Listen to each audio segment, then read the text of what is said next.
Tyndall এফেক্টের ব্যবহার। Sulphuric acid তৈরির সময় টিন্ডাল এফেক্ট গুরুত্বপূর্ণ ভূমিকা পালন করে। এটি হলো সালফিউরিক অ্যাসিড তৈরির মেন স্টেপ। সালফার ডাইঅক্সাইড আর অক্সিজেন মিশিয়ে সালফার ট্রাইঅক্সাইড উৎপন্ন হয় এবং এখানে অনুঘটক হিসাবে প্লাটিনাম অথবা ভ্যানাডিয়াম পেন্টক্সাইড লাগে। এই ভ্যানাডিয়াম পেন্টক্সাইড বা প্লাটিনাম এটি খুবই দামি অনুঘটক। ধূলিকণা এই দামি অনুঘটকটিকে নষ্ট করে দেয়। তাই কি করা হয়, সালফার ডাইঅক্সাইড আর অক্সিজেনের এই মিশ্রণটিকে টিন্ডাল বক্সের মধ্যে পাঠানো হয়।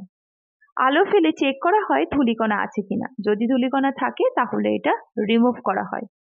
এটাই হলো টিন্ডাল এফেক্টে খুব গুরুত্বপূর্ণ একটি ব্যবহার।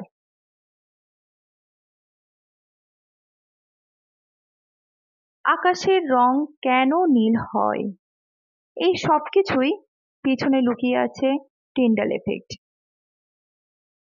এই সবকিছুই আমার ডিটেলসে একটি ভিডিওতে দেওয়া আছে, ডেসক্রিপশন বক্সে লিঙ্কটি দেওয়া থাকবে, সেখান থেকে দেখে নেবে।